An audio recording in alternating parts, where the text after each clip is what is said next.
Yo, what up, blood? I did want to read this text exchange that I had with What up, Joseph, boo-boo? with Joseph, who was supposed to be on the podcast today. I said, and this is true. I said, I've shared this with a few people and they've recommended that I tell you, so here goes. I had a dream on Tuesday night that a video came out of you in a pool kissing the rapper Drake. Does that mean anything to you?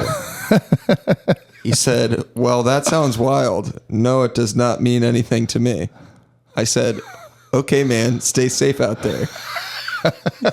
He said, Tony, out where? What are you talking about? I just said, the world, bro. Just life, man. What do you mean? Drake's fucking looking for you, dude. This was the funniest fucking dream I've ever had. It wasn't, I didn't see it happening, but it was like, somebody shows me a video. They're like, yo, you got to see this. And it's Joseph making out with like tenderly kissing Drake in a pool. And I woke up and I could not stop laughing. And then I was like, I have to tell him about it. But Stay safe out there. stay safe, man. Where? What do you mean, man?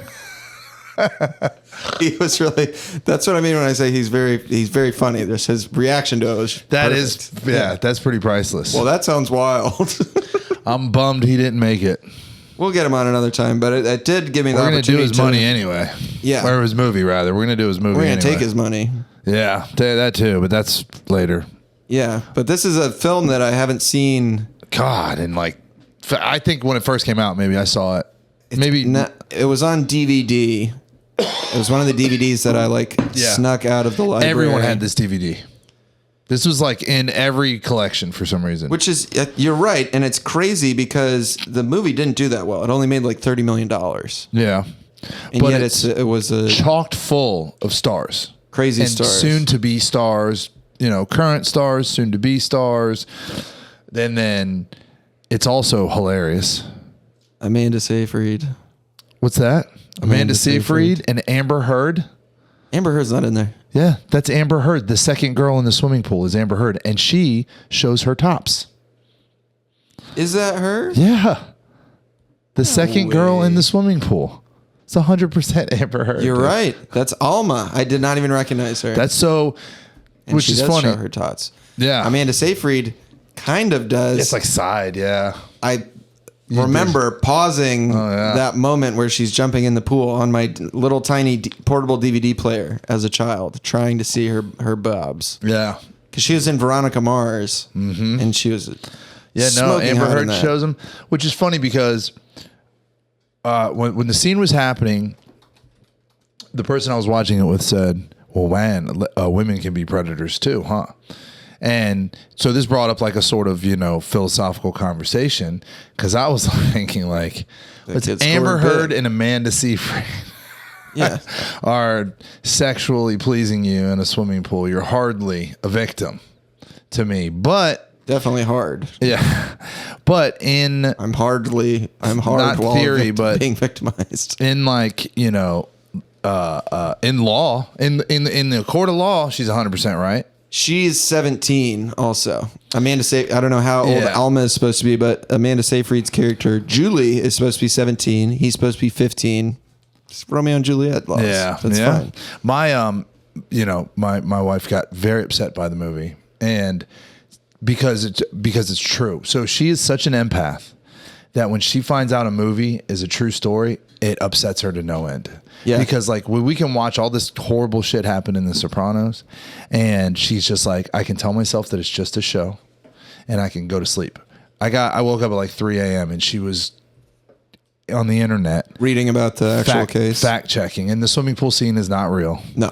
Yeah. So, which is what a great most happy thing to happen to the kid. Yeah. What a great write-in. I mean, I think that's part of the idea though. It makes you love the kid so much more. And what's funny is the murder scene didn't really catch me when I was younger. I was like, all I was focusing on is how it looks like a backdrop. It looks like a green screen. Mm-hmm. And I was just like, this is, poorly produced, blah, blah, blah. Watching it this time, I wanted to cry. It was very sad. It is very sad. Yeah. You're my boy. And why with the shovel first? Why tape him up? He's already scream crying. Yeah, I know. There's a lot of, it's kind of I really like this movie. There's some stuff in it that's sort of sloppy, but I'm not really gonna. But also, you can kind of just be like, it's because they're dumb. They're fucking. It's one of the dumbest crimes ever. Yeah. And I love that every time somebody comes on screen, they go witness number. There's and by 39. the end, there's 39 fucking witnesses. Yeah. And they're like, yeah, we're just gonna kill this. It'll be fine. That's the most like witnessed murder in history, probably. I was thinking that's at one point. I was like, keeping the tally is hilarious, bro. But I think that if I had to guess, the shallow grave, the duct tape, the head wound, the multiple gunshots was all real shit. And so he put that in there to sort of show, because there's a lot of the scenes remind me of the movie Kids. There are these really long scenes. This is a kids type movie. They're just kids saying fucking bitch a lot and drinking 40s and being stupid. Yeah. A lot of that. A lot of Not going to repeat it. Disgusting. But we're talking about Alpha Dog, by the way, 2006, about a 1999 murder. A 1990 something murder. Let me see. Based on 2000, came out in 2006. Oh, wow. So, 5 years later. A lot of interesting backstory on it. It's based on the true story of the kidnapping and murder of one Nicholas Markowitz. And a lot of the names are like barely changed, or they changed the guy's name from Johnny, from Jesse James Hollywood to Johnny Truelove. And so during the filming, the DA of Santa Barbara County provided copies of a bunch of documents of the case and served as an unpaid consultant to the film, citing his desire to have the real guy captured. He was like, I want this movie to be big so that we catch Johnny Hollywood. And they caught him right around then. Yes. So in the credits, that says that he was caught 5 years. After Hollywood was captured in Brazil and subsequently returned to the United States, his defense lawyer claimed that this DA, Zonin, had a conflict of interest and that he should be recused from prosecuting Hollywood because of his disclosure of the files and work on the film. Reversed that holding, but the DA ended up replacing him as the lead prosecution attorney. And Jesse James Hollywood's attorney tried to block the release of the film, basically saying that it would be prejudicial to him that this movie comes out portraying him as one of the all-time shittiest guys ever to be in a movie, I would say. Yeah. He's a pussy. Yeah. He's evil. And he's impotent. Yeah. But he's very good looking.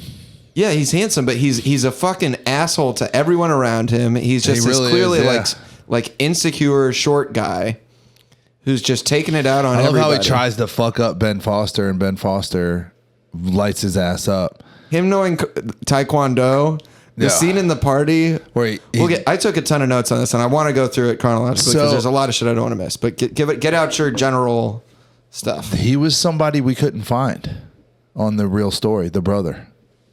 Teresa was having trouble finding him.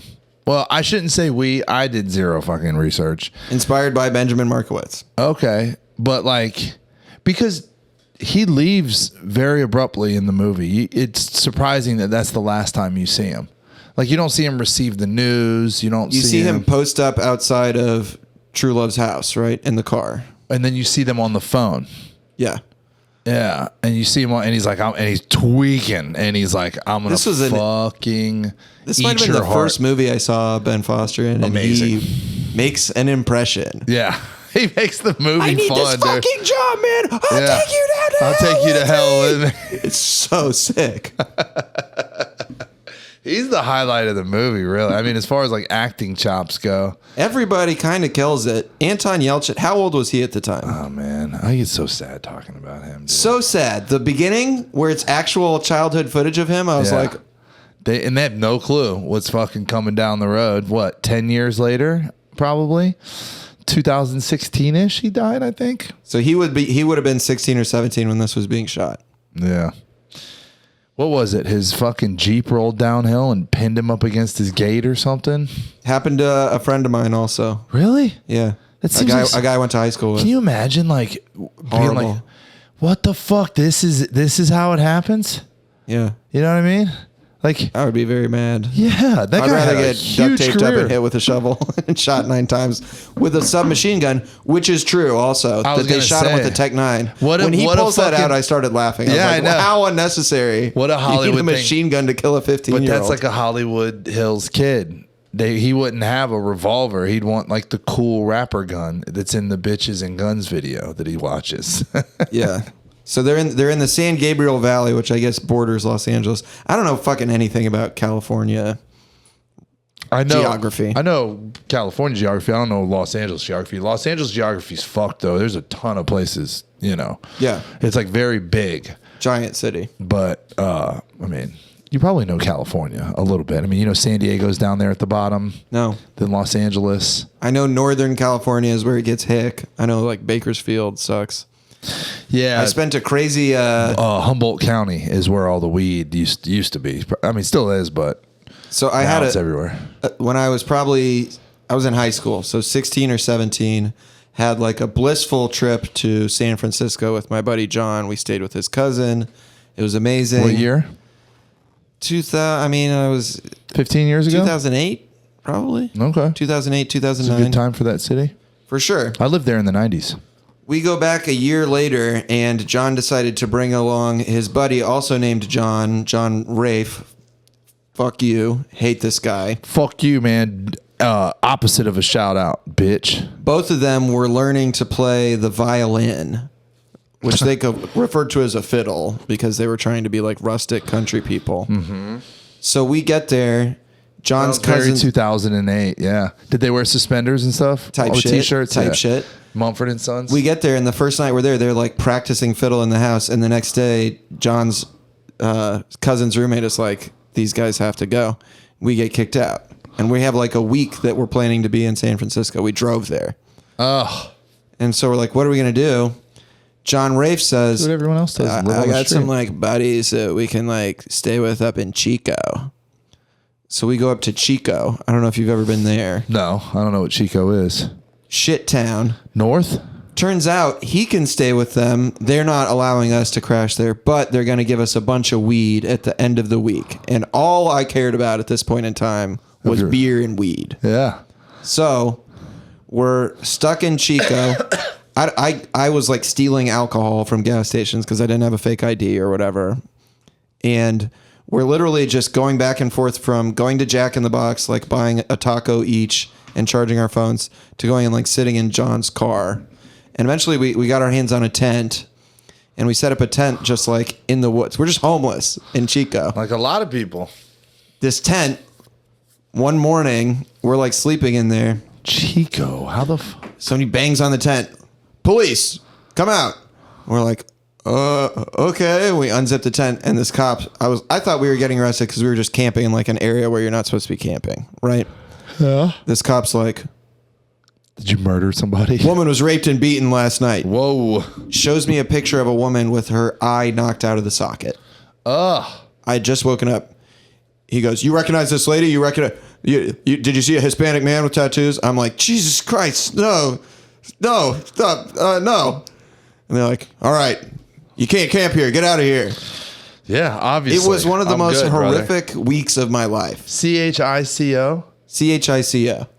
Chico CA, bro. Where are you? And then at? here's the capper on this story. Oh, it's like inland. Oh, yuck. Yeah, that's northeast of San Francisco. Ugh. the weed that we received after staying there for a week. Trash. It was trim.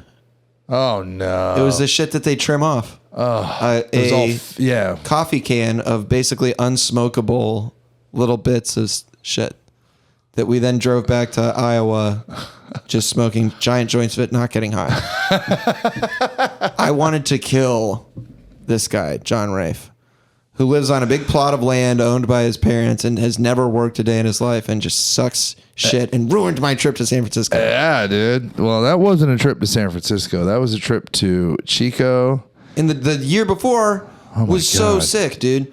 Bro, we went to the dispensary. We get like 3/8 of weed, and then we like went to Golden Gate Park, right? Yeah. And when we got back to the house, we're missing one of the 8s of weed. It was Chocolope was the strain. And John, my buddy Pope, is like, I know where it is. He's like, I know exactly where in Golden Gate Park I dropped it. I was like, this is one of the biggest parks in the fucking country, right? Yeah. I'm like, no way. But he's like, I guarantee you. Golden Gate Park is huge. We walk, we maybe had to take a ferry or something, but we walk from like Marin all the way across the city to Golden Gate Park, like on this mission to go find this 8th of weed. Yeah. And we found it. He knew where it was in the park. Dude, that's amazing. Crazy orienteering. Yeah, it was just great. It was so much fun. Loved that city. And then the next time we went, it was completely ruined. I haven't been there in a long time. If you've ever time. heard somebody who doesn't know how to play the violin, like learning the violin. It's probably pretty painful. Hey,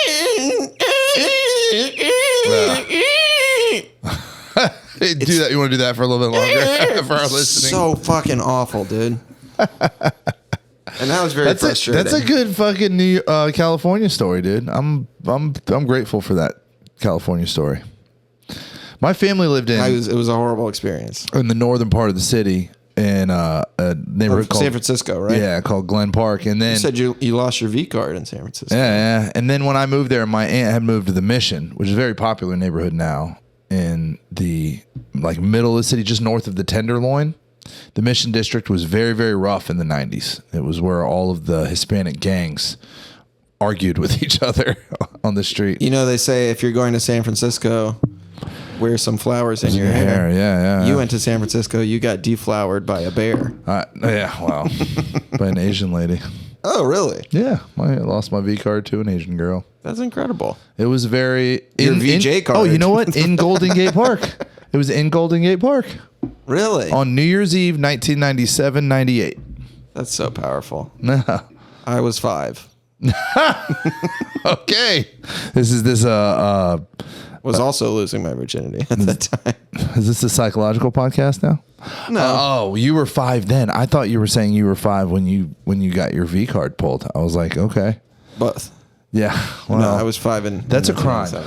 I believe. It was an Amanda Seyfried type situation. She was 6. She was really hot. Yeah. Got me in the pool, played sexy Marco Polo.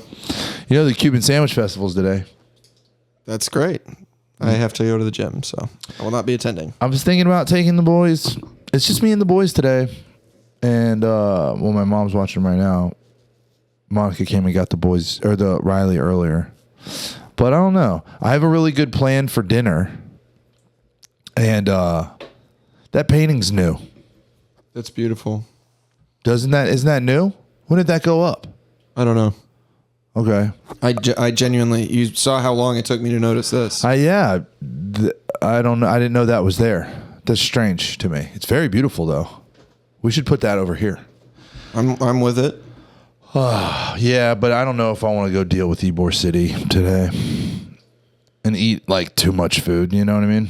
And I have I was caramelizing the onions.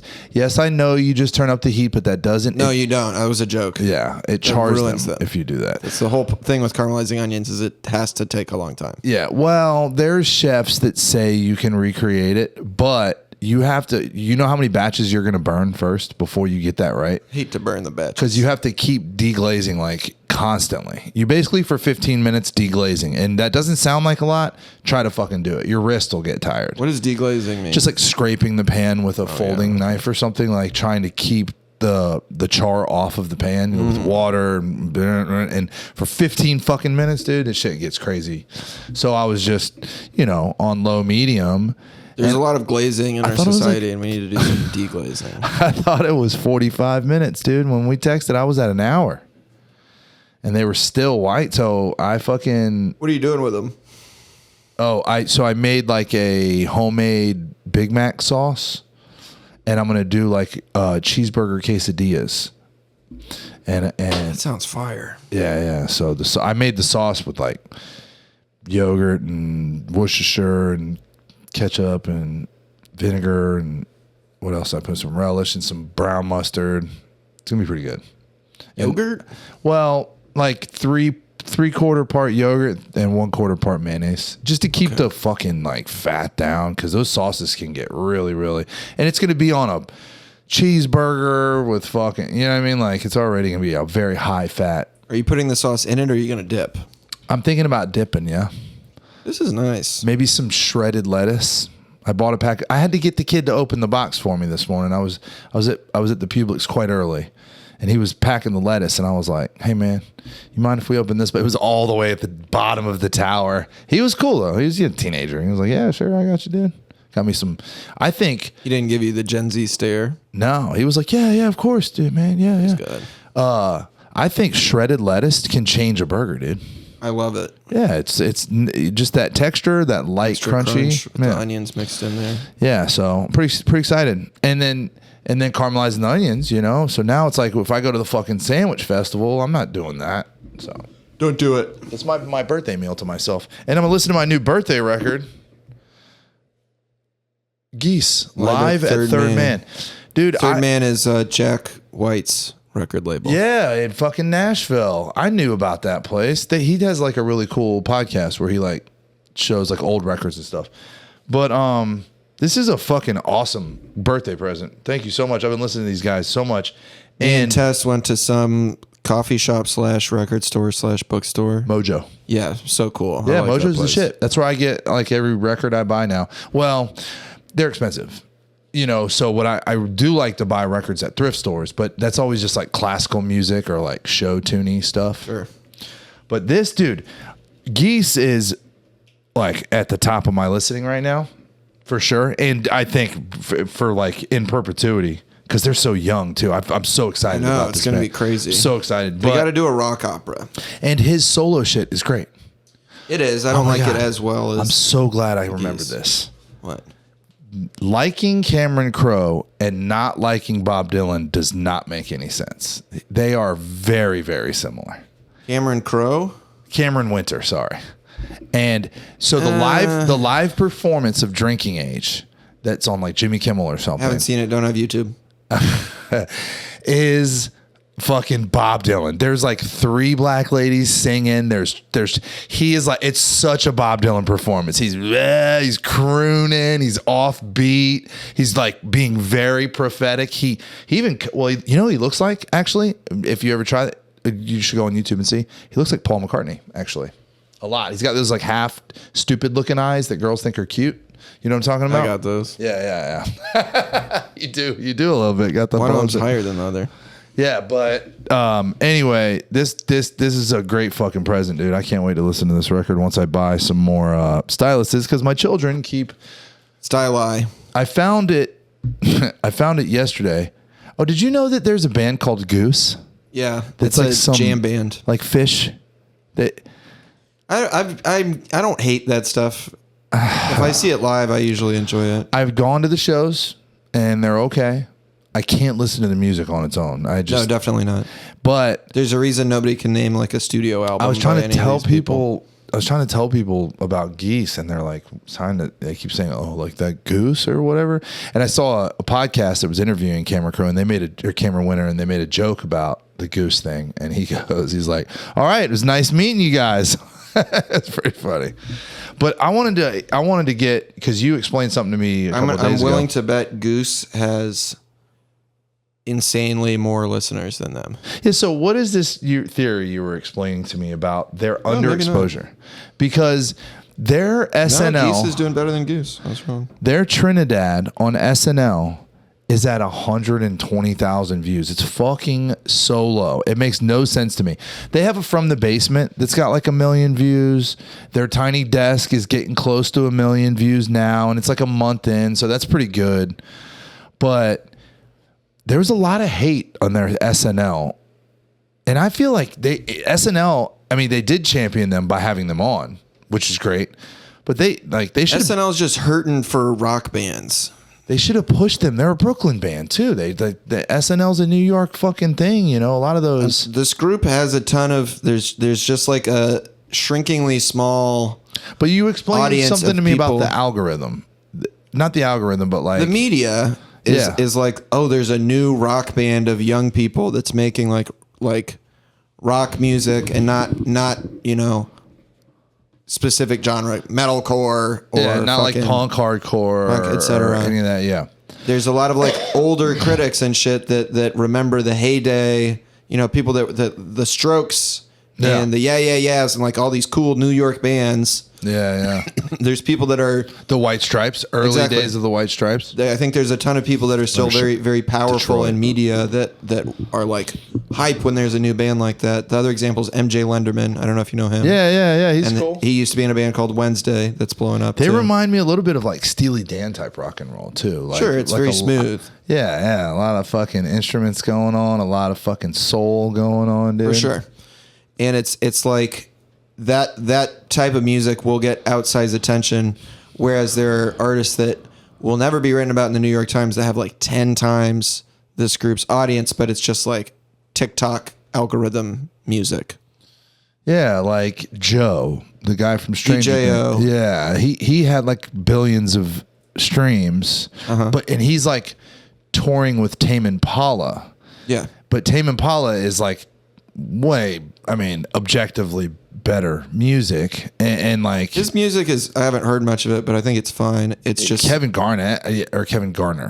Parker. He's at least reviewed to be an incredibly, Tame Impala is fantastic. I'm talking about the DJO guy. yeah. But there's another dude that I got recommended recently, and I click on him, and he's got like crazy streams. Yeah. And I've never heard of him. I'm trying to remember what his name was. His name might have been. Yeah, I mean, my daughter wants to makes me play or she requests the K-pop Demon you go. Hunters, the Huntrix a lot. This guy, Malcolm Todd. You ever heard of this guy? No. 17 million monthly listeners. So he's got 9 times the audience that Geese does. But it's just like TikTok-y music. It's like weird little white boy R&B. His sister, Audrey Hobart, has 1.4 million. So she's under Geese, but it's still like, I was just surprised. I don't know. It's on the kind of, viewership it's like on industry YouTube. plant-ish music, I think. Yeah, because I'm looking at videos of theirs with like 15,000 views and 20,000. I'm like, what the fuck is going on? This is crazy. But I bet if I look up this Malcolm Todd guy, his YouTube numbers are nuts. yeah, so what about? And again, it's not bad music, but Are you it's into- not like... Are you into K-pop? No. I did watch the Demon Hunty movie. Yeah, right. My daughter is super on it, dude. She knows all the words. It's pretty cool. I like that she gets so into stuff. Yeah, this guy's music videos are all close to 1 million. Dude, Rye is like, when she puts her head to something, she's still practicing vegetarian. 7.7 million on one song. 25 million on one song. You never heard of him, No. For whatever reason, I don't know. There's some stuff that just like kind of falls below the level of like critical appreciation. It's probably less New Yorky and more LA-y, I would say. Yeah. Yeah. Yeah. But whatever. What are you going to do? Speaking of LA, I want Yeah. to talk about this goddamn movie. Let's go back to the movie. Well, here's my thoughts on K-pop Demon Hunters. Ended up being anti-demon in a way that I liked. For a minute, they're like, the demons are actually chill. But then they're like, no.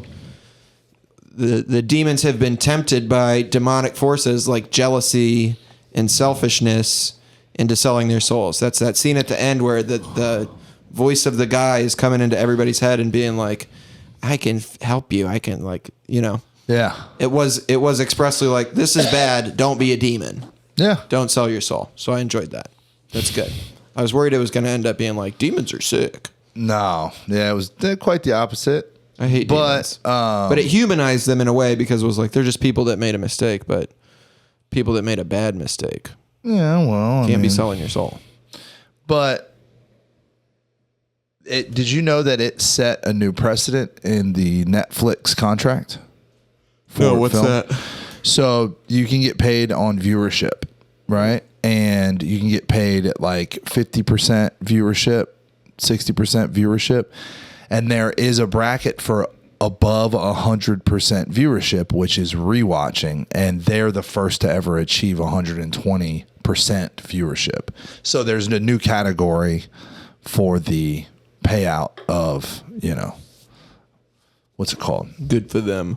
Yeah, I mean, I know Matt Damon was saying that they signed something where if more people watch the Netflix movie, Yeah, that's the new their like crew would get paid more. And everything. Yeah, and so but there's a new like above 100%. So rewatch is a huge thing, which is that's probably going to happen more with the kid stuff. I like the animation style that they had them doing, kids like love. anime facial expressions and stuff. It was very funny. I mean, my kids love to watch the same shit over and over again. My kids love Curious George. I think they watch and Alvin and the Chipmunks. When the girls see the boy band and they get horny and popcorn comes out of their eyes, what is that about? That's very anime, don't you think? Do you think it's appropriate for kids? Tess was saying, I don't know if this is appropriate for kids. I'm trying to. Yeah, I mean, there's some stuff in it. I wasn't huge, but The boy band sings that song, "You're My Soda Pop. I drink every drop." Yeah. Oh, and it really hits that spot. He says a couple things that I'm kind of like, meh, but I'm also trying not to be. I'm a firm believer in, semi-exposure to your children across the board, because like anything that they can completely have no exposure to, they're just gonna seek out. Like, so I kind of want them to know even about all these religions in the world that are so crazy. Yeah. I mean, anything. Obviously we're not watching. Oh yeah, she watched a little bit of Saving Private Ryan that one time. That was probably not a very good dad moment, but this was one of a class of movies that I was like not allowed to watch, but my mother worked, I've talked about this before, at the library, and so I could smuggle DVDs out of the back. And this was one that I got. Alpha Dog? Because first thing I would check on the box of the DVD. Rated nudity. Nudity. Oh yeah, dude. Duh. And Duh. probably the most notable nudity is Wanda, Jake's girlfriend. You see her butt. Mm-hmm. And I guess you see Amber Heard's breasts. Well, and you see Olivia Wilde's breasts too. See Olivia Wilde's which is that's a big deal. That's Olivia Wilde. Can't stand her. Hate the bitch. Why? What she did to Shia. What'd she do to Shia? Bro, it's a whole thing. He They were making this movie, Don't Worry, Darling, and she told the press after Shia got Me Too, she was like, yeah, he was actually really bad on set, and so we fired him. And Shia was like, no, there was a scheduling conflict. I never did your movie. Oh, man. I think and I then remember he leaked this. a voicemail where she was blaming problems on Florence Pugh, and then Florence Pugh refused to promote the movie, didn't show up to like the premiere and all this stuff. Florence Pugh, our girl from yes. your movie. The drama around Don't Worry, Darling is insane, and like I could spend an hour talking about it because Olivia Wilde started having sex with Harry Styles while making the movie, and they became a couple. Is she way older than him? Yes. But they were like boning in the trailer and spicy. stuff. Well, she was supposed to be directing the damn movie. So Yeah, I didn't know all this. I just knew that Olivia Wilde was famously beautiful, very tall. did you know Alpha Dog is directed by Nick Cassavetes, son of John Cassavetes, one of the pioneers of American independent filmmaking? Any relation to Bobby Cassavetes, the actor? You're thinking of Bobby Cannavale. Oh, I am. How'd you know that? I'm really smart. But he co-wrote the movie Blow. Okay. He directed John Q, Yeah. The Notebook. Denzel. I've heard of The Notebook. and then Alpha Dog, and then since then it looks like a lot of stinkers. But he made a movie called Yellow that he co-wrote with Heather Walquist, who plays the girl with glasses in this movie, who I found very attractive. The girl with glasses. Jake's girlfriend, who he's having sex with when Zach knocks on the door. And later they harass her at the restaurant. And then you see her in the future and she has dreads. Yeah. That was my type of chick. Yeah, she's pretty wild. Except her butt was very Flat. Yeah. But her breastises are pressed against the pillow. Yeah, I mean, it was a hot scene. I know what you're talking about. She looks great. And then he says, all right, put some clothes on. My brother's here. And she goes, yes, sir. See Kyle. Oh, God, yeah. She is hilarious. He is Jewish, but he has an SS tattoo on his neck. Yeah. There's so much going on here. Okay. Opens up with, like I said, home footage of Anton Yelchin as a child. Extra sad because he is now dead. Yeah. And then we see Bruce Willis as Sonny Truelove being interviewed.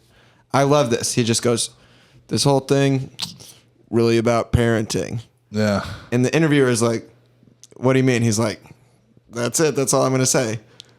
Because he's trying to blame the parents of the kid that died. Yeah. Is what it seems like. I love it. And the interviewer, who's very aggressive, I'll say the fake interviewer in this. So it's set up. There's like a fake documentary being made about the movie, and you see clips from that intercut with it, which I think is I like that. It's a little not construct. present enough though. That's my thing. Is they couldn't make up if they were doing it or not. It felt like until a couple of scenes, but like the whole idea disappeared through the whole middle of the movie. It's in the beginning, and then they would cut to stuff occasionally. And then Sharon Stone ate a bunch of fucking calories She drank a lot. Yeah, I think is the implication. Alcohol. yeah. Oh, the real story on that lady is fucking upsetting. What's the real story? Like 12 suicide attempts. Yeah. I didn't know if that was real or not. Yeah, That's horrible. Yeah. She wrote a book about her son dying also. Yeah, but My Stolen Son. and we're going to get to it in just in a minute to the movie, but about that type of behavior, I just am of the opinion that if you want to kill yourself, you will succeed. That attempts at suicide are cries for help, yes, and they're valid, but they're more self-seeking than anything. That an attempt at suicide, because like I had a friend whose dad got cancer and didn't want his You've talked about life this. savings, right? So he put a 45 in the middle of his forehead and pulled the trigger. Like, if you want to do it, man, this is America. There are guns everywhere. Put it in the middle of your forehead and fucking pull the trigger. You will not, like, there's no, like, margin for error, right? But so, Like she says in this, alcohol was involved. losing a child could be horrible. And I can imagine. I don't want to imagine what it'd be like. But I see some people, they make it about themselves in the long run.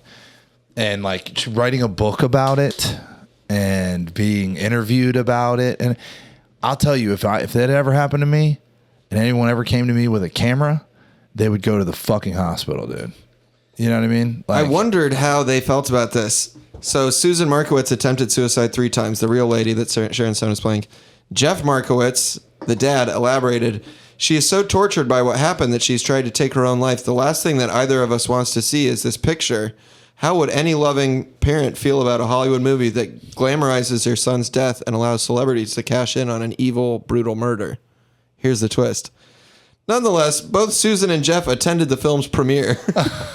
And Susan stated she was moved by Anton Yelchin's portrayal of Zach. After the screening, she embraced Sharon Stone, who played her. well, this I think speaks to the whole vibe of the movie, that all these people are fucking empty. They want clout. They are all just that people, these LA people. I love how half the witnesses are like parents of the kids that are involved. Like they drove them to the party and shit. And like, oh, I just want one night with my fucking husband and you won't even let me She's on have ecstasy. That. Yeah. I'm Xing right now. I can't even understand what you're saying. There was just about these like LA like fake people and So it is and their progeny. Bruce Willis is kind of right that it is kind of about parenting. Yeah, it's all these people are horrible parents and their kids suck and they have money. But the one good-ish parent in the movie, Sharon Stone, I would say. Yeah. And she's rewarded by her son getting married, or Murdered, yeah. But so the interviewer, this is not great journalism. He's like, but your son was a major drug dealer. He's like, he sold a little weed, and he's like, he was selling like all the weed in the area, and he was getting it from you. And Bruce Willis is basically like, no comment on that. Get the fuck out of here. So then we meet the fellas. Emil Hirsch, looking young, is Johnny Truelove, JT, and he's bullying this guy Elvis, who owes him money and who he employs to do chores around the house. He's basically like, it's still light out. Why are you hanging out with us? You're supposed to be picking up dog shit, etc. And we then see Johnny doing a drug deal with this blonde guy named Bobby 911, who has huge lips and is kind of like really slow way of talking. Yeah, I like him. I like Bobby. I like his comment. He goes, if it makes sense, do it. If it doesn't, fuck it. Fuck it. You know, he's doing the soft. He sell does have on it. some grossly large lips. They're like past attractive. Who plays him? Well, no, he reminds me Alex Solowitz. I don't know who that is. He has not been in very many films, it would appear. But And good old Justin Timberlake with all of the standard corny tattoos. Yeah. Literally. He's got every standard corny tattoo down to Chinese characters on his back, He's wings, a corny guy. Yeah, angels on his back, his birthday across his chest. I like this movie because there's not enough movies about this type of guy, about like pothead, kind of amoral, nihilistic. There's a huge segment of people. This is how I picture a lot of people in California. This is how love my cousins to death, Bruno, Rocco, and Vito. This is kind of how my cousins are. Yeah. They're just like, that's true. It's not an Guido. archetype you see a lot of. Yeah, but that's real as fuck. And there's always one guy who's got his shit together who has a house and everybody parties at his house. Yeah. And that's who Johnny is. That's who JT is. Now, the relationship between JT and Elvis, I think, is very real and very like sad. I'd be interested to know how much of that is from the actual case. But yeah, the poor kid. And he's the one that ends up doing the dirty deed, to prove the whatever. We got Harry Dean Stanton playing JT's dad's Sonny Truelove's friend. And Harry Dean Stanton says that JT sounds like half a F slur because he's not going to be out chasing ass that night. And then I love that convo ends with him. He's like calling him gay, and then he just turns to Bruce Willis and goes, "He's a great kid." Yeah. But Bruce Willis is supplying him with weed. We see that confirmed. Yep. And then we have Ben Foster, probably the highlight of the movie, performance-wise. Ben Foster. Oh, yeah. As Jake coming in to have dinner with his family. And he sits down for like 2 minutes and is like, "Dad, I got to talk to you." And you already know what it is. He needs to borrow money. He seems to be on drugs. The math is math and weird, though. He asked for $800, and then he's in the middle of some deal for thousands with True Love. It's like, what's none of that? I think he owes True Love money that he's trying to. Well, wasn't it like pay down thousands? There was like a scam going or something. She says at the end that he only owed him $1,200.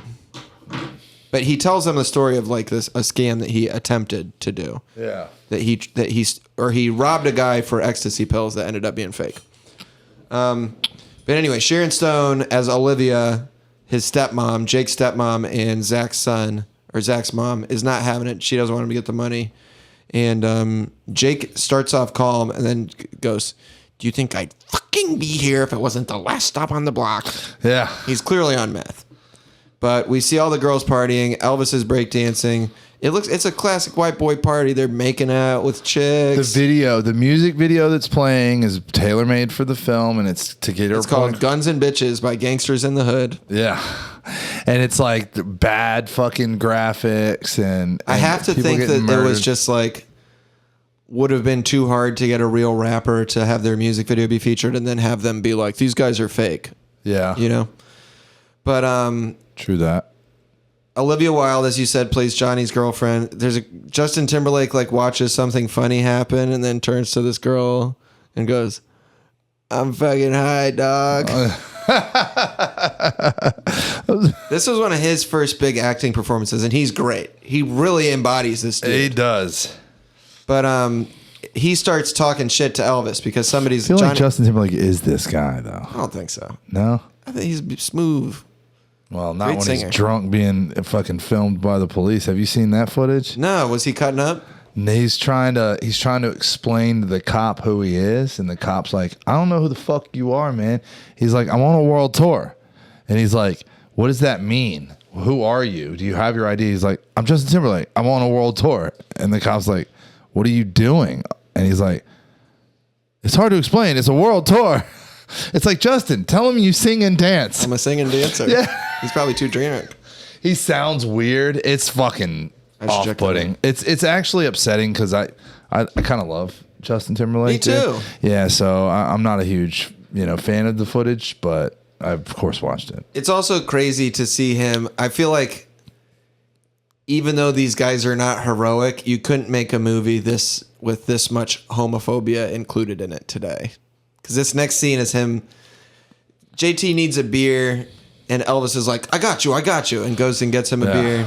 And then Justin Timberlake picks up on this. His name is Frankie, and he's like, "You love Johnny." And Elvis is like, "Yeah, I do." He's like, "No, you love him. If he asked you to suck his cock, you probably would." Yeah, he would. He's like, "You're a fucking F slur." And they're being very homophobic, and Johnny is going along with it. He's like, "Yeah, Elvis, suck my cock. Suck my cock." Admittedly, the culture that they're emulating is still, to this day, quite homophobic. Sure. That's something about that gangster culture, the homosexuality. They're also racist, though. Yeah. Yeah. You'll see in a minute. He says, you trying to N-word talk me. Yeah. And there's no black people in the movie. There's not a single black person in this movie, is No, there? it's all white guys and there's one Latino. That's got to be on purpose, yeah. I think this is how that set is. I think like this part of Los Angeles is probably like heavily kind of like privileged white kids. Yeah. Everybody's home that we see is really nice. Justin Timberlake's dad has They're like all a like crazy super nice fucking, Yeah, it's just, it's rich kids acting ghetto. That's it. You know, his dad is like sleeping with two girls. Everyone's on drugs. But they're not just rich people. They're like rich eccentrics. Like they're LA rich people. Sure. Except for Ben Foster's family. And Jake shows up and JT lets him in. He says, Jake, you got to start calling me before you come over. You Christ killers don't have any manners. Oh, love it. Calling him Jewish, basically. Yeah. And then Jake tells him this story where he's like, yeah, I got the ecstasy pills. I stole them. I was going to get some money together for you, but then they turned out to be fake. And JT says, you trying to N-word talk me. And Jake says, watch your mouth, you little midget. I'm not one of your little F-word friends. And JT puts a belt around his neck and like slams him through a fucking glass table. Yeah. I don't like in movies where that happens and nobody gets cut up, because if that happens, you get cut up. Yeah, 100%. But Jake flips off the ground, kung fu style, throws Johnny through the glass door, fucking his ass up, dude. dunks his head in the pool, and they pull him off. Oh, if his friends don't come out, he murders him. I think so. Ben Foster, yeah, He's for a psychopath. sure. Yeah. But and he's stronger, and he's more of a man. He's more of a man. He's way more of a man. But JT points a gun at him. Yeah. And now JT is soaked. He's humiliated, right? This is like traumatic for him. But Ben Foster's like, you point that thing at me, you better pull the trigger. Yeah. And he shoots into the yard and he's like, try me, you fucking K word. Yeah. There's every slur is in this movie. There's no slurs left unslurred. Oh man. But that's what a great time, dude. And then we cut to Jake having sex with his girlfriend Wanda, who is so beautiful. She made another movie with Nick Cassavetes that I need to watch because What's it called? It's called Yellow, and it's about her being on a bunch of Vicodin. Oh yeah, that's right. God, it sounds familiar. But Zach, she's really only been in movies with Nick Cassavetes in them, directing them. But he also made The Notebook. Did you know that? Great movie. Yeah, very, very good. But Zach shows up at the house. Wanda comes and gives him a hug while covering her tits with a pillow. As I said, she says, yes, sir. See Kyle. Yeah. And Goose steps away. They're drinking. She's doing some really good, like, drunk high acting here. And she's having a lot of fun with Zachy, calling him Wacky Zachy. Wacky Zachy. Yeah, that's a cool, fun scene. Yeah. Yeah. He complains about his mom, and she's like, you're her baby. There's a ton of these really long, drawn out scenes of just kids being kids. Yeah. That we talked about earlier. Zach says that him and his mom have homework parties with little hats. That sucks. But Olivia calls and she's really upset. And so they take him and drop him off. And he's like fucked up, hammered. And they try to send Riley home with homework at school. And I tell them no. Why? Because she's too young. Well, that and no, do your fucking job, dude. Work is for work. And if she wants to do some work to get ahead, but we're not going to be like held to that standard of, hey, when you go home, this is our time. We give her to you guys for you guys to do your thing. She's in kindergarten now. Yeah. And and there's, I will say the reader we do as a thing together, but I'm not going to have my daughter going in her room and doing schoolwork alone. Okay. She wants to go make art or go build things or go be productive on her own. I'm fully supportive of that. But there is a trend against homework in schools now just because I think kids don't do it. So. But that's the thing about school to me, though, is like I just, I want Riley doing things that are, fostering her strengths. That's what I like about the Montessori. I used to have mad homework. It sort of leans into your strengths. That's good. I bought a book by the creator of Montessori education recently that I'm going to read. Linda Montessori? Yeah, I guess, whatever. The Italian lady, the first female doctor in Italy's history. Good for her. Yeah. We see JT and his dad and his friends out getting a bunch of drinks, and they're being rude. I didn't clock at first that Wanda is their waitress because she doesn't have the glasses on. Yeah, it took me a minute too. But then they JT is like, let me pay the check, and then writes on the check. He says, He writes a slur. Tell your K-word boyfriend to pay on the receipt. Yeah. Do you think, He's a someone bad listening guy. could be confused about what the K word is? It emerges. Do you know the origin of it? Rhymes with kite. Yeah. Okay. So it's from Ellis Island. I've heard this story before. Yeah. I forget though. What is it? The idea, I should verify that this is true. They couldn't remember their names or something, so they all started writing that one name down. No, it was or that when something? you came to Ellis Island, if you couldn't write in English, they would have you like write an X. Yes. So Did you just they Google the didn't origin? they didn't want to write an X because they thought it looked like the cross, and so they would sign with an O, which is a kaikala, which was later shortened to that. Okay. Dude, this was recorded less than like 9 months ago. Joe. No, this album. I know. That's so cool. Yeah, pretty swag. But yeah, we then find out, I guess this scene seems like maybe it was just cut because it was easier to have somebody explain it via monologue. But Bobby 911 explains that Jake screwed JT out of money on an insurance deal for a car. So screws JT out of like $30,000 now that he was supposed to get from an insurance company. Yeah. And then JT, I think it's implied, gets Jake fired. Yes. Because Jake's at his job, and the guy's like, your PO called. He says, you've been screwing up. You've been doing speed again.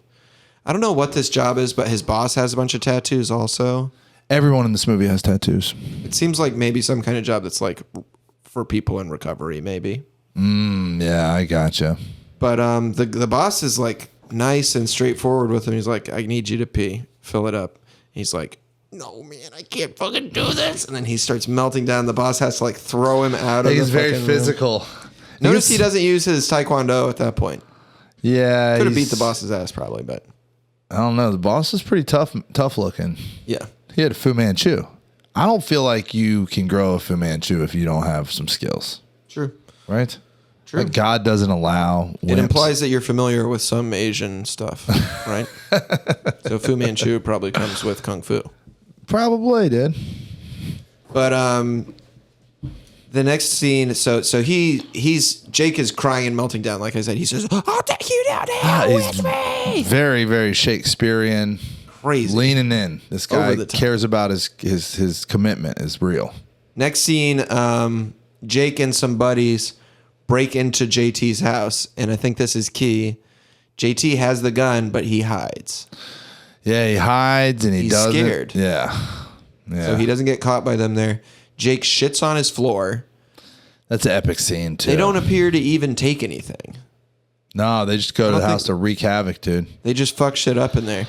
And as they're leaving, Jake sees that JT is there and watching.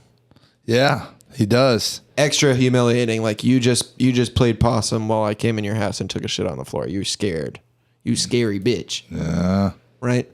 And JT decides to move. And he tells everybody, like, I came home and this shit was done. And Yeah. I know it was this guy or whatever. But he doesn't want to tell everybody that he was present and that Nope. he just let this shit happen.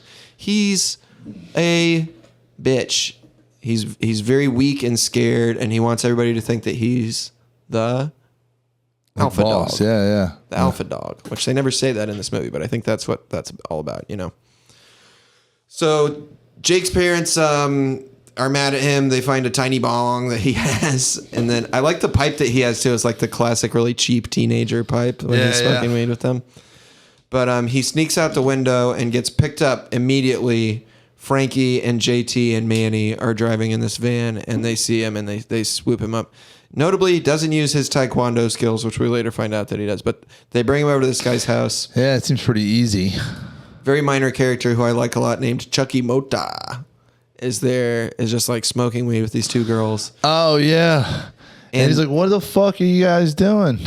This is, again, they've just committed a kidnapping, and they're immediately like, let's have three strangers lay eyes on this kid. And Yeah. they get numbers. They're numbered as witnesses. And they take him in the bedroom and tape him up. The first number drives by during the thing. Yes. Yeah. Okay. They take him in the bedroom and tape him up. And the abduction. and he's like, what are you doing? You're taping up this guy in my house. And JT just cocks the gun. And he goes, so that's what it is? He's like, yeah, that's what it is, bitch. He thinks he's real big because he's got this gun. You better tell him what time it is. Yeah.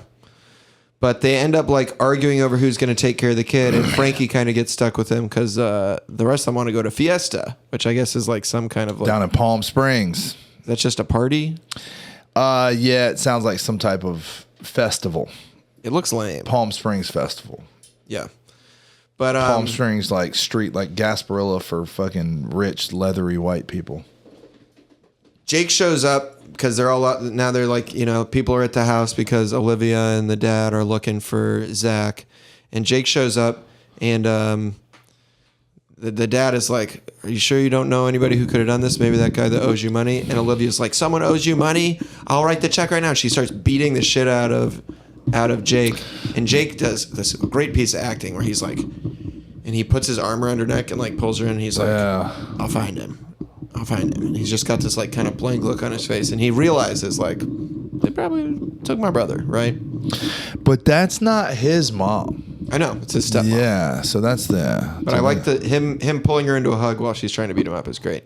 Yeah. So then he goes to a party looking for Zach, ends up doing insane kung fu. Yeah, there's just like a fucking lady Hong Kong fight scene in the middle of this movie. Yeah, this girl's like, "Hey man," walking toward him. He just fully punches her in the face. That was one of the epic moments in the movie that I remember everybody laughing about. The scene where Ben Foster fucks that chick up, and she like flies across the room, and then he fucks up like 6 other people, and then he makes this really calm announcement. If anybody sees Jonathan Truly, tell him I am looking for him. True love. Anytime somebody you don't know that they know martial arts and then they start displaying it, it is always funny. That thing that you're doing is very audible. Is it? Yes, it is. Oh man. But it's just bothering me. Is wiggling around. I need an Allen key. This is one of many. I found one. Great. Very frustrating moments in the movie. Frankie takes Zach to Fiesta and he gives him the opportunity to leave. There's a few of these moments. But Zach has you've already seen him like smoking weed and playing video games with Bobby 911. Like he's having a good time. Much like myself at his age, all he cares about is smoking weed. Yeah. And wacky Zachy. And he's like, I don't want to make any trouble for my brother. Exactly. I don't want to cause any problems for my brother. This is something that is connected to be true. There is a witness who claims saying, oh, no, this is what it was. Saying, is a girl, hey, you're not fucking handcuffed. Why don't you just bounce? And him saying, nothing's going to happen. I'm just having fun. I'll be home in no time.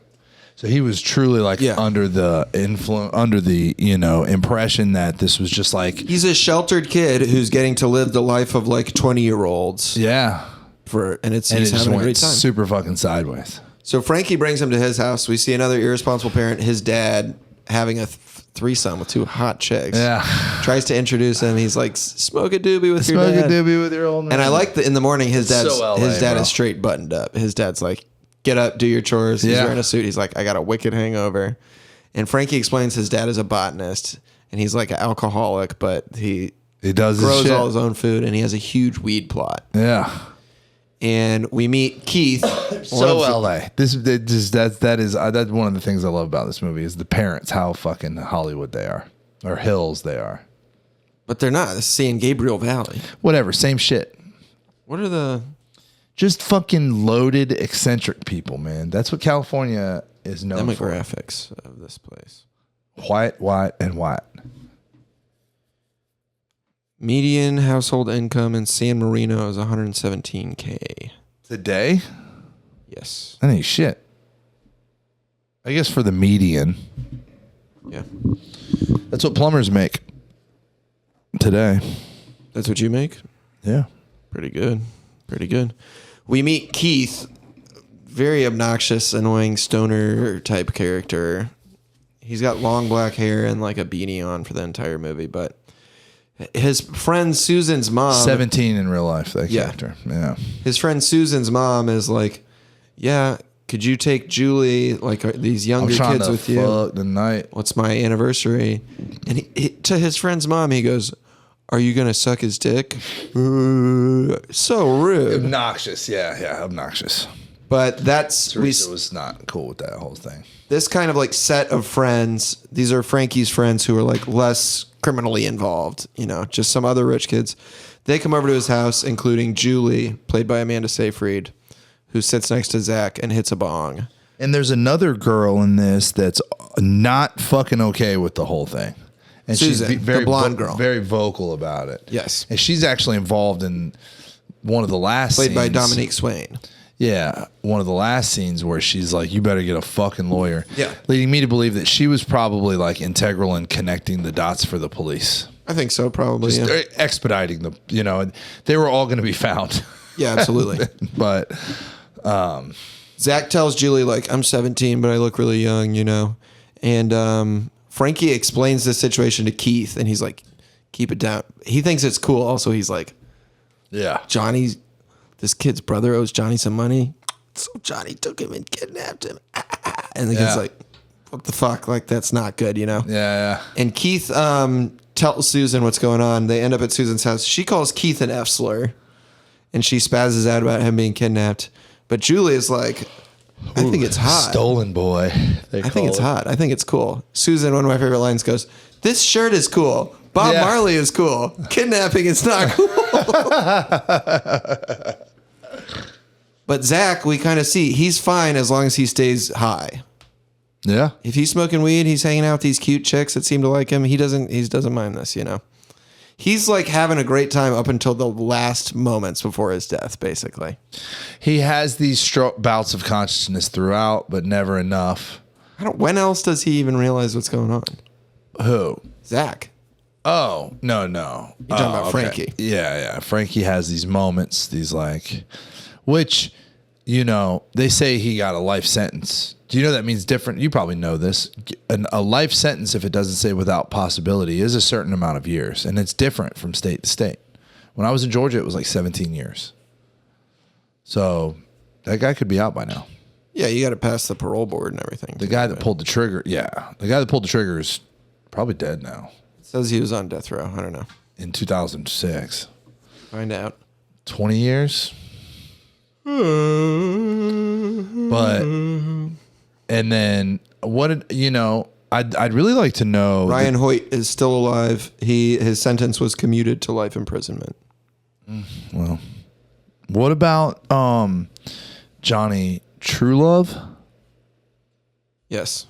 What did he end up being convicted of? Accessory or conspiracy?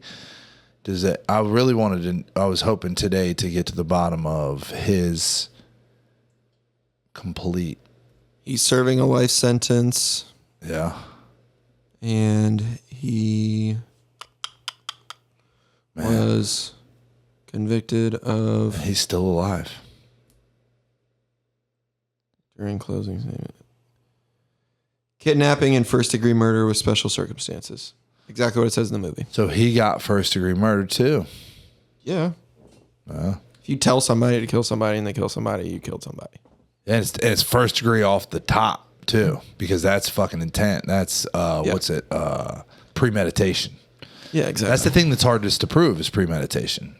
And he starts having this idea at this point. He shows up to meet with Frankie and he's like, Emile Hirsch is great in this movie. He's so casual about all this stuff. We could be in some big ass trouble. You can't just take a kid and have no one notice. Offers him $2,500, dude. Yeah, he's like, what would you say if I gave you? I like this. Frankie is like freaking out. He's like, you know how I get with this anxiety shit. Yeah. And JT gives him a joint, which think about being baked and having a kidnapped child that you don't know what to do with. I would be very anxious. Yeah, that would not be. Weed does not help with that kind of anxiety. Not at all. If you have like a real thing like that, it's crazy. This is yeah, he's like, hypothetically, what would you do if I offered you $2,500 to kill the kid? And he pretends it's a joke. I'd be like, put 2 more zeros at the end of that conversation. What are we doing? You're talking about life, dude. But Frankie suggests just give the kid some money, make him feel cool. And we see Julie like running around holding hands with Zach. JT interrupts him and asks to talk to Zach alone. He's like, I just wanted to say sorry about all this shit, man. It's ridiculous. Do you ever feel like when you're like reliving the story or talking about a story do you ever have like this glimmer of hope inside of you that you can change the outcome? You ever watch a movie that you don't like the way it ends and you're hoping that it'll be different this time? No. I know exactly what's going to happen. I mean, I know what's going to happen, but wouldn't it be interesting to do that? Isn't that what like Tarantino did? This is a Tarantino-esque movie, also, I would say. In a sense. I mean, not to the... I think the complexity strong, of it is sort of, but you know how Tarantino changes, you know, he does the historical fiction. So yeah, of course. Charles Manson doesn't kill the people, you know. And they kill Hitler, too. We get to kill Hitler. Spoiler. But, yeah, Susan wants to tell her mom about this kidnapped kid, you know. She says, I asked for 1 night out of the year to make love to your father, and you can't even give me that. I'm on X right. I'm Xing right now. I can't understand anything that you're saying. I'm Xing. But JT calls Jake at his parents' house to try and like squash the shit. Jake, crucial mistake here. I think he could have saved his brother's life if he didn't do this. Flips out. Spazzes out on him. Says eat his heart. I'm going to eat your fucking heart, basically. This probably does lead to the death. I think so. Because the next thing is JT calls his attorney. The attorney's like, you're looking at life. You should dig a deep hole. Although he's talking about it hypothetically like it's somebody else, you know? Yeah. And they go to borrow this other... I didn't catch this guy's name, but they borrow this other guy's mom's car. They're kind of putting the plot for the murder. Did you ever watch Mad Men? No. This guy's in Mad Men. That guy with the long hair? Yeah, he plays Pete or whatever. Yeah, he plays like a totally different type of character. Sure. It's pretty funny, dude. Me and Teresa were laughing about that. We did the Mad Men thing. But they have a hotel party. Watch it. And Keith's mom drops everybody off at this hotel party. They invade this bathroom. They pull this girl off the toilet. She's like, what the hell? Yo, that shit is crazy. Toilet paper is like coming with her the whole way. It's fucked up.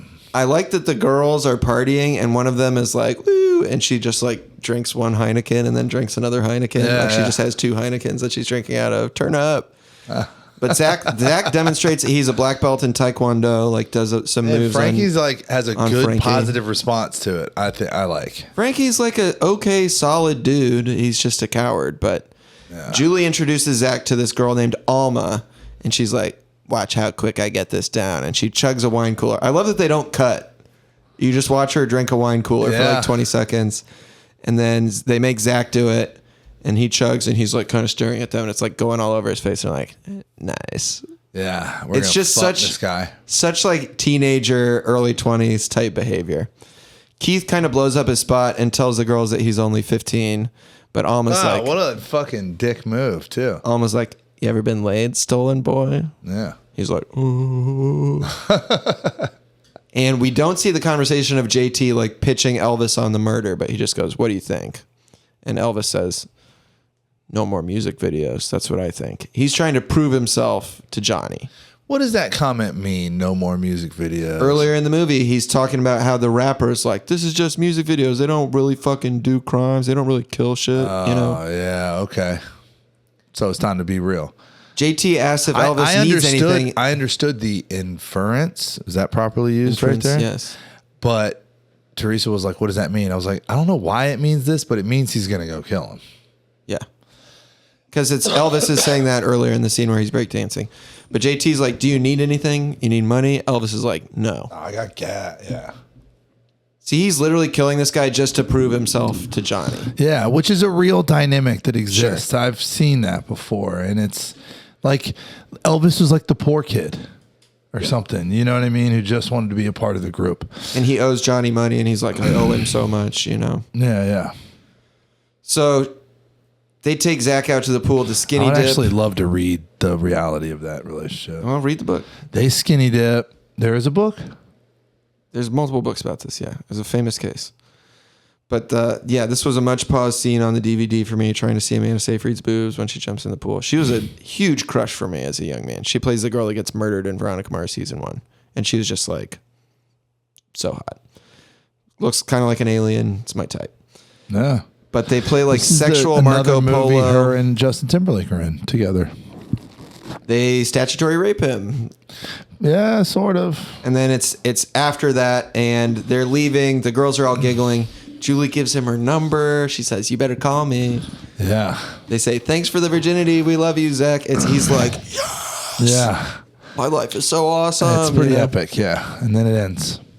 Elvis shows up. He tells Frankie the plan. He kind of like slams Frankie up against the wall. He's like, who's sucking whose cock now? Yeah, buddy. Which, you are still sucking Johnny's cock, sir. You're about to murder someone. And here's another just because he moment said so. where they give you the old, like, you know, they try to get him out of it. Frankie's like, hey, man, go give me some cigarettes. Yeah. And you're just like, oh, they do it to you. They make Keith dig the grave. But yeah, he's like, you want to get some cigarettes? Oh, He's they like, do it again, too, where Bruce Willis is smacking a meal around. He's like, call him. Yeah. But they're out in the desert, so they don't get the phone call. Justin Timberlake also asked him, like, you want to take a drive? He's like, no, I just want to watch a movie. It's like, dude, just say, hey, let's get out of here. Yeah. But he's trying to do these little outs without telling him what's going on. It's so painful. Yeah. But yeah, you're right. Bruce Willis is waiting for Johnny at the girlfriend's house, slaps him up, asks him where the kid is. The lawyer's there too. He's like, look, we'll have a sit down with the kid. You probably won't do any time. He's like, no jail. And Elvis starts convincing Frankie to participate. He says they'll all be doing life. Otherwise, he's like, look, we talked to a lawyer. Dumb, extremely dumb people. All he heard was JT was like, yeah, we got to kill him or else we're going to go to jail. That shit is they're so stupid. Fucking annoying, dude. The whole time they're walking up the hill, annoying isn't even the word. You're like, just fucking stop right now. This will all be okay. Yeah. Like, you guys will I get genuinely in some believe trouble. they could have returned Zach and he wouldn't have said anything. Yeah, well, I fully believe him when he's like, I'll never rat you guys out. In the car on the way there, he's like, yeah, I'll just tell my parents I went with a girl. And it's so heartbreaking. He goes, yeah, like Julie. Yeah. He's young and in love. He just had sex for the first time. And he's like, I went to when I get back, I want to start completely fresh. I want to learn the guitar. It bugs me that I don't know how to do anything. Yeah. He's looking at it like he went to fucking camp. I'm going to be nicer to my mom. You know, she's really like just the nicest person to me. And these are such realistic, like stoned child thoughts that you have. Yeah. Like he's so big. They humanize him big time on the way up the hill, dude. It's super upsetting. And I'm just like, first of all, even if he does say anything, okay, maybe you guys catch them, but they have to press charges. The state can pick up the charges. You're all rich. You'll all have lawyers. You may go to jail for, that's what he tells me. He says 2 years, winter, that's a great Harry Dean Stanton line. Winter, summer out. And that's like true, you know? And it's like, oh yeah, it's very, very hard to watch. Very upsetting. He says, I think I'm going to start being nicer to my mom. It's kind of gay, but if you think about it, she's the shit. She's my best friend. And that's you ever be really high and you're like, damn, my mom's so cool. Yeah. And just him having those high thoughts and being about to die. They walk past a pair of hikers, and this is witnesses 37 and 38. This is really where it's just like, all right, guys, this is the dumbest crime ever. Yeah. How fucking dumb are you? Doesn't have to happen. Literally, that's where they should have turned. And you see like Keith's face and Frankie's face, just like, these people just saw us with this kid walking up here for no reason. I love Keith is like, I can't fucking do this. I'm getting out of here. And he just runs and sits in the car. Yeah. It's like, bitch, which is true. They had him dig the grave. The real guy, they had him dig the grave, but he wasn't present for the murder. Yeah, I mean, he was in the car. It's not like he ran away. Sure. He just ran into the car. But at that point, after Keith kind of like gives Zach a hug and runs back to the car, Zach starts to realize something up, and great performance. He's just kind of like freaking out, crying. He's like, Frankie, I thought we were boys. And Frankie's like, we're just going for a walk. This is where Frankie becomes the biggest coward of them all. He starts swearing to God. I swear to God, we're not going to hurt you. You know I never hurt you. And then Elvis pulls out a big-ass Tech 9, a huge submachine gun, and they're all talking over each other. Zach's like, please, I won't tell anybody. Frankie's like, are we going to do this? Are we going to do this? And Elvis is like, shut the fuck up. I can't fucking concentrate. And they're all screaming, which is why it's completely pointless that they then duct tape Zach's mouth. Everybody, anyone nearby would have heard this. Yeah. But he's like, I would never hurt you, Zach. You know this, but I'm going to have to tape you up. And he just keeps saying like, I don't want to die. And he says, I have to tape your mouth too. And Anton Yelchin's last words, he just goes, all right. Yeah. He wants so hard to believe that nothing's going to happen, but knocks him in the grave with a shovel, sprays him up with the Uzi. Dude, so unnecessary, the shovel thing. I was just like, God damn, insult to injury, huh? These are just dumb people. And he's man. still making noise too after he gets hit with the shovel. Yeah. It's just so loud. Yeah. Automatic gunfire. Yeah. It shoots him like a dozen times. Yeah, like 9 times. It's very sad. It's just sad. True story, brother. And this is probably the most brutal scene for me as we cut to like Sharon Stone's interview, and she's put on some weight. She looks not great, and she's doing this thing, which if you deal with people with like traumatic grief, they do, where she's like smile crying. Yeah. Where she's like laughing while she's got tears coming down her face. And she tells the story of like the morning where they came and said that her son is dead. She says, Jake didn't show up to the funeral. He was worried he would get hit. He owes somebody $50,000. They have different rules in the drug game. They killed my son for $1,200. Yeah. She's like, I loved him every single day of his life. Then they ask like something about like why she tried to kill herself. And she goes, alcohol was involved with that. And she says she didn't cut her wrists the wrong way. Yeah. Teresa read that the woman said that she wanted to die, but also wanted to see justice done. Yeah. So kept like not pulling, all going the full, just trying to like, I guess I can sort of understand that. I had a couple of, failed attempts myself over the years, and it wasn't because I necessarily wanted to die. I just needed to make a strong personal statement about how upset I was about the condition of my life. That's so funny. Hold on, I want to show you one of my favorite little videos here. Video time. I don't know this is my statement on suicide.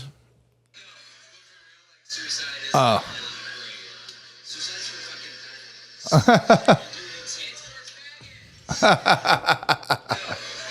From the movie Rotting in the Sun. Check that movie out. You sent me that fucking clip of Basic Instinct scene, dude. Sharon Stone sucking Michael Douglas nipples. And I just opened it like an idiot and on loud volume, and Teresa's in bed next to me like, what the fuck are you watching? And I'm like, Tony sent me some clip from a movie, but she's like... she's sucking his nipples. Yeah, I know. It's pretty funny.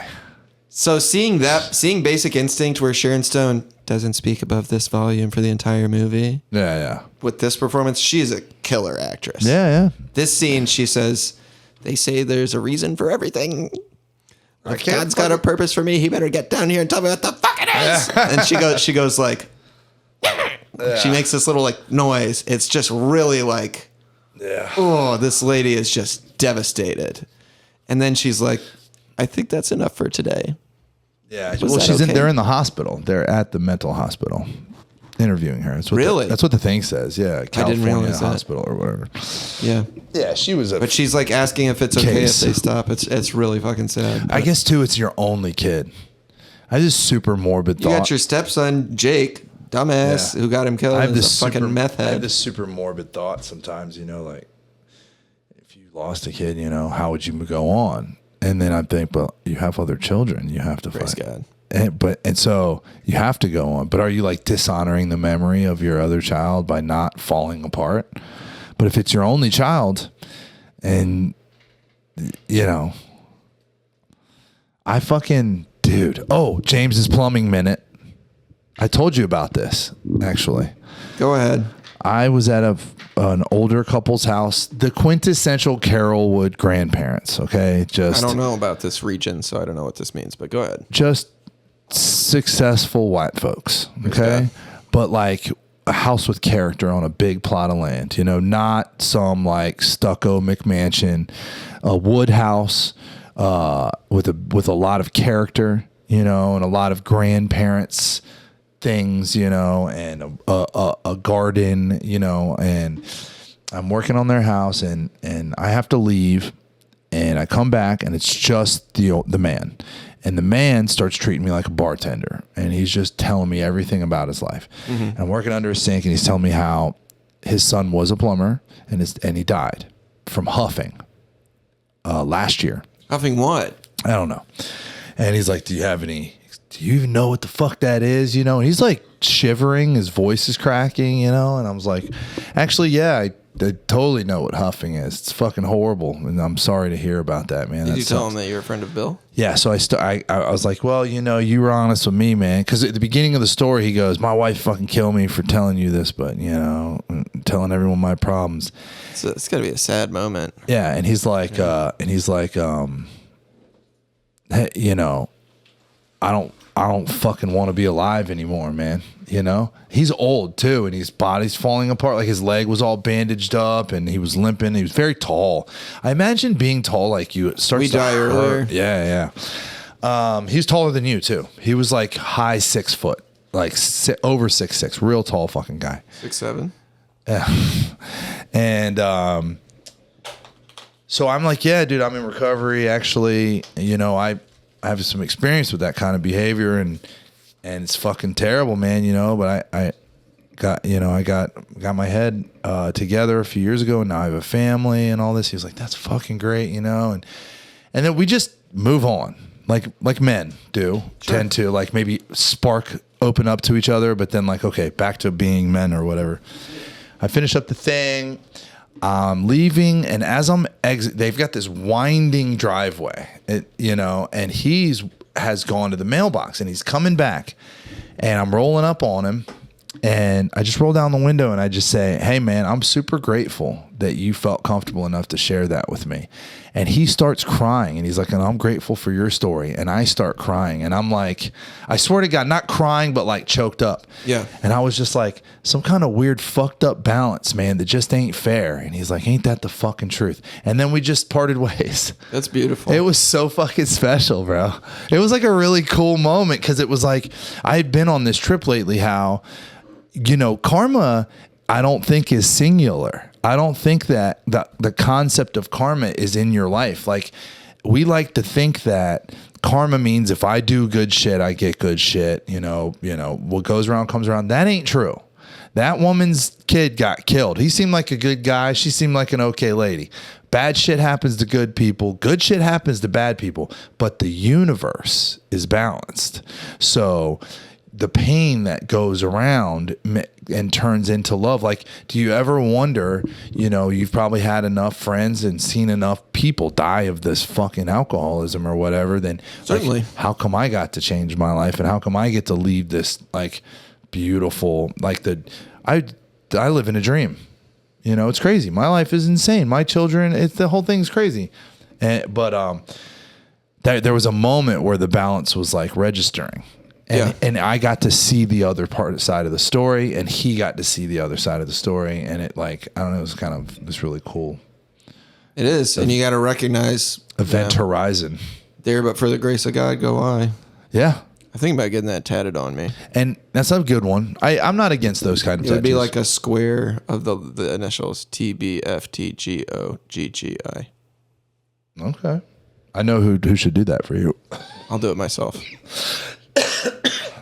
And he got to see, not for nothing, like that story exists on another timeline the other way. Yeah. And maybe even like find some comfort in that. Because he didn't seem like the kind of guy that was going to, pull his own card, but his life was bummed. Yeah. Bummed. And he was like, what'd you do? And I was like, well, I'm in recovery, man. I go to 12-step stuff. And he was like, oh, man, don't mention that around my wife, okay? If I don't get my fucking Glenlivet, dude. And I was like, don't worry, bro. Fucking drink up for the both of us, homie. Good for him, dude. I think that's actually what ended the conversation the first time. Was it got to a point. It's like, okay, you're going to drink. I'm not. We're cool. Let me get back under your kitchen sink here. But as long as he doesn't start being like, man, I wonder what this huffing stuff's all about. Yeah. My son really liked it. Yeah, I don't know if it was. I think he did mention it was some like duster type thing, and I did that. I totaled somebody's car doing that. My sponsee was doing duster and crashed his car. And the police came up to the window of his car and were knocking on it, and he was continuing to hit the duster while the police were trying to talk to him. See, that's the one thing that was great about my situation is by the time the cops got there, the can is not a piece of evidence because there's a ton of shit in the car. I'm no longer high. I will not piss dirty or blow dirty. Like, totally got away with it. Praise God. Except I totaled that person's car. Whose car was it? My friend's cousin. I lived with him briefly in Maryland. I was homeless. Using other people's cars. I'm glad that that's not a big part of my life anymore. Yeah. I used to do it a lot. Let me borrow your car. Yeah, I used to. Nobody's borrowing my fucking car. Nobody, no. And every now and then I got to borrow someone else's real quick, just like run up to the store. It's basically because they've blocked me in at my house. Yeah. You know. But I have 3 cars to choose from today. Praise God. Anyway. The last couple things here, you already mentioned it. Susan shows up at Johnny's. She goes, Zach's dead. Yeah. And he, very smooth, goes, how do you know that? Yeah. Rather than being like, fucking idiot. Yeah. I just and he tries to deny it. He's like, what? I mean, I had nothing to do with it. And she goes, you better get a fucking lawyer. The cops bust Elvis while he's very humiliatingly wearing a bucket hat. Yes. And we see Johnny has dyed his hair, trades his car, goes to a motel room with his girlfriend. I love the I don't know what kind of car it is. impotence scene. Oh yeah. That, they just had to throw that in there, dude. She says, you want to fuck? He's like, all right. And they're very businesslike about it. They don't undress each other. They both just like get undressed and get under the covers. And after 10 seconds, she's like, is something wrong? Yeah. And it's kind of like, everything is wrong. You are wanted for murder. Girl. Yeah, he's like, can I catch a break? I'm a little stressed. Yeah, she's like, your dick's not even hard. He says, it's getting there. She says, it's like a piece of bubble gum. That's funny, yeah. And he's like, well, do something about it. And while she's giving him head, the room like starts to warp around him. Yeah. Because he's getting paranoid. And then he doesn't get hard. And she says, you're a sorry little bitch who can't even fuck. And so he goes out for cigs. You're getting into it. It's awesome. She goes out for cigs. He comes back. Nothing better than when you're trying to get a boner and a girl says, is everything okay? And is like really trying to rush you to get a boner, you know? Yeah. It's not happening if you're going to be, get off my case. I've never had that issue. Let me eat some pussy for a minute. I have the other problem. My boner doesn't stick around for long enough. Praise God. Praise God. Just wants to do its job and go back to its sneeze hole. And go back to sleep. Yeah. So he gets, this is crazy also. Must be a really nice friend. Goes to his friend from junior high's house who takes him up to Canada. And then he gets panicked in Canada. So he wants to go back down toward Mexico. Ends up dropping him back at Harry Dean Stanton's house. Bruce Willis does an interview and denies knowing where he is. We don't see him again until he's walking around looking fancy in Europe. And we find out he gets arrested by Interpol. I was curious about this because it's like, why does he go from being kind of a hood rat type individual in the United States to he's in Europe, so suddenly he's wearing suits and stuff? It's kind of like, it's not really flying under the radar, you know? Yeah, I think it's to show what a douchebag he is. Yeah. I hate that like women are checking him out in that last scene. Yeah. But we see the Interpol guys roll up on him. It's yeah. So he gets arrested. Yeah. And the real guy, I guess, was arrested like while they were making this movie. So, yeah, apparently. You know what's funny is I didn't put that together when I was watching it. I didn't put that math together. He was arrested in 2005, and the movie came out in 2006. Yep. On the same day, his dad was arrested for manufacturing GHB. Oh, really? Yeah. Huh? That stuff's horrible. How do you manufacture that stuff? Isn't it like fucking gasoline cleaner, like engine cleaner or something? GHB? Yeah. Nah. It's a naturally occurring neurotransmitter. Bullshit. It's a general anesthetic. It's used in the treatment of narcolepsy.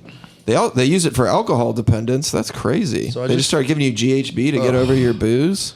Jesus Christ. Sounds like Suboxone. Gay guys love it.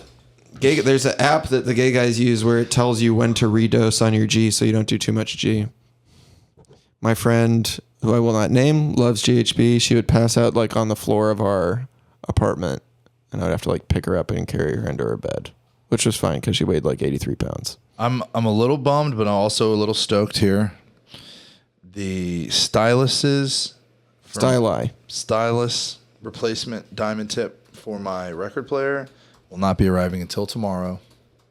So I will not be able to enjoy my styli is the plural. Okay.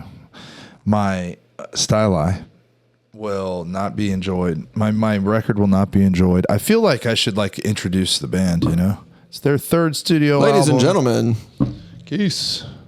Very good. Where do you think they're going to go next? The band?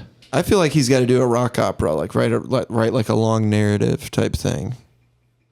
Yeah, I could see that. He's got kind of a nerdy sort of complex going. I was talking about boats and sailors. Yeah. I love that. I would be excited because I feel like they've kind of honed, like, I definitely think 3D Country is way more, I don't know, like catchy, but you see growth in their genre for sure in the new album. Yes. Getting Killed. I haven't listened to the first record at all. It's all right. It's more post-punk, which I'm not a huge fan of, but I like post-punk. I should check it out. Projector, it's called. I saw it. I just haven't listened to it. What a weird time to become a band, dude. 2021. Thought that was pretty cool. In Brooklyn. Bitch was closed down. They dropped their first album in a motherfucking... in high school. Yeah, that is fucking nuts how young these people are. Makes me depressed. I saw or listened to them covering a Talking Heads song. What song? He's kind of he's got like the David Byrne thing sometimes. There's a little bit of Talking Heads going on. It's a famous song too. They formed in 2016. Really? What happened? That's in high school? Yeah, so he would have been 14 years old when they started the band. Talking Heads. Here I come, here I come, here I come, here I come. This must be the place. Whoa. Yeah. He headlined a concert at Carnegie Hall. The concert was filmed by Paul Thomas Anderson. No shit. That's pretty crazy. What? Just Cameron Winter or the band? Cameron Winter. Oh shit. That was in 2025. December of last year. But what's funny is there's a photo of them very young, and the evolution of Emily Green is quite obvious if you look at this photo. He's behind her to the left. She's behind him to the left. You see? I love this song. Yeah. It's a great song. It was my ex-girlfriend's favorite song. But the evolution of Emily Green is something that I'm pretty interested in. Why? I just, the concept of Transing and becoming a rock star at the same time is very fascinating to me. The concept of becoming a rock star at a young age is fascinating to me. Like, this is why I love the Taxes song, because I love the idea of some 20-something-year-old who's just went through puberty and then became fucking famous and is now finding out about this agency that owns most of your money, no matter what, and how it turns liberals into conservatives so fucking quickly, and it just changes people's concept of the world and how much of a hit that has to be, because I know it is a hit for me, and I'm just a fucking schmuck. Could you imagine having this? Because you know about God complex the doctors and shit have. There's got to be some of that going on. I got an accountant that works some magic on my shit, and now they're paying me.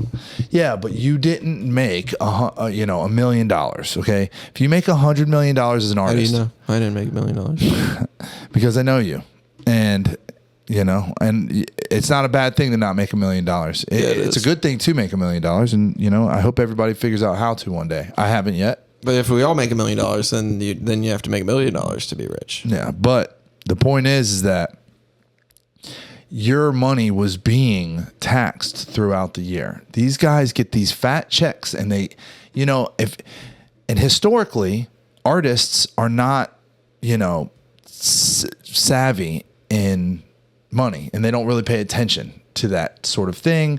My wife is an artist. She had no idea. We almost ended up owing like fucking 20 grand this year.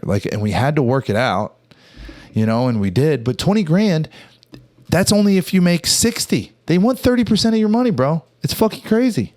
Especially if you're 1099. It's a whole thing. It's like you want I'm 1099. Yeah, you got to work on that. You need to make an LLC. Yeah, make an LLC or an S corp or something that protects you. This guy flipped my taxes and did something crazy with them. So yeah, but the thing is they're your tax agent does not have to worry about you being audited.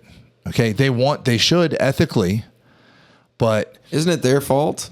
No, it's so I don't know. But here's the thing about tax law. Do you know it's not law?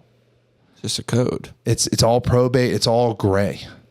A real tax attorney will tell you you are only taking positions against tax law. It's not even really law. It's so they can work around just like you can. And being audited is the most miserable fucking shit a person can endure. So it's better to just be straightforward with the IRS. I think they're being straightforward. Probably. I don't know what the hell. Well, at our level, it's not like, big deal. But I'm trying to get to a place where it is. Dude, my friend pays every quarter to the tax man, and he pays $40,000 every quarter. Good guy. And then he has a lump that he pays at one point, but it's all just to keep them out of his asshole. But I love that idea. And so back to the full circle, somebody, and it's got to be helping with the confidence, because if you look at the evolution of Emily Green over the time, her appearance becomes more and more confident. Her behavior becomes more and more confident. And that is because her musicianship, I'm sure. What are you looking at? Cameron Winter's mother wrote this book that I've been hearing about called More, a Memoir of Open Marriage. A magnetic, intensely personal debut memoir of a happily married mother's exploration of sex and relationships outside her marriage. How a polyamorous mom had a big sexual adventure and found herself. Good for what? What? Why is that such a bad thing to you? I'm just shocked. I was like, it says, oh, his mom is a writer. And she's this writer. That's nuts. Do people know this? I mean, you do. It's on the internet. So do you not think that that's a fascinating concept? Like, how many... Do people know that this is the guy? Hold on. What the fuck? Mother polyamory. Damn, his mom is... Let's do a podcast on Cameron Winter one day. Maybe in the winter. All right. Ooh, in Cameron's winter. Should we wrap it up? Yeah, I think so. Oh, God. Again, I'm super grateful for this gift, dude. I don't think anybody's going to get me anything this good.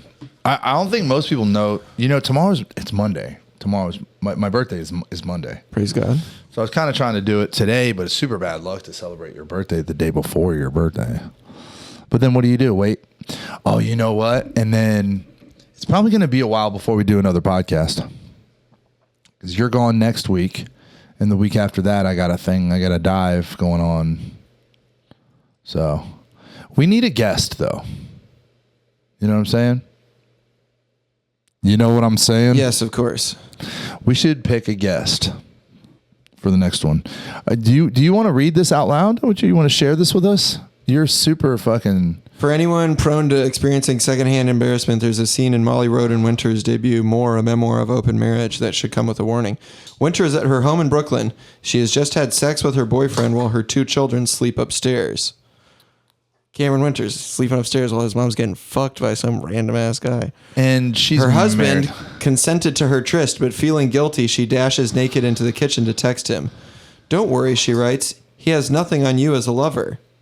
But instead of texting her husband, she accidentally sends the message to her boyfriend, who leaves in a huff and later breaks up with her. Nice. Winter, devastated, begs her husband to come home to comfort her. Brooklyn. Dude. This is nuts. I don't know if other people have made this connection. I found something about it on the Red Scare subreddit or somebody. It's pretty crazy that this is Cameron Winter's mom when their most popular song is begging someone not to break up and instead to just have an open relationship. All do cocaine? Outpays do cocaine is kind of like that. You can... What does that mean? With me and it's a pun on the name of a painting. There's a painting called like Outpays. It's like the place of something. And they just... Oh, really? And they put cocaine in there? Cocaine, yeah. That is funny. All right. That's so nuts. So sorry that our friend didn't get to come in and talk about this movie. Maybe one day he'll come in and talk about another movie. Yeah, I think he will. I'll admit it first. I was like, I don't fucking want to watch this movie. And then I was glad that I watched this movie. I was a little upset. And we're going to cut because Tony is now I'm so shocked in the by middle this. of a rabbit hole. All right. It's not that surprising. It's me having heard about this lady and this book being this big subject of discourse, and then like, oh, she's the mom of this rock star. That's New York is a fucking small city, man, I guess. But whatever. Yeah, Brooklyn specifically. All right. Peace out, y'all. Later, everybody.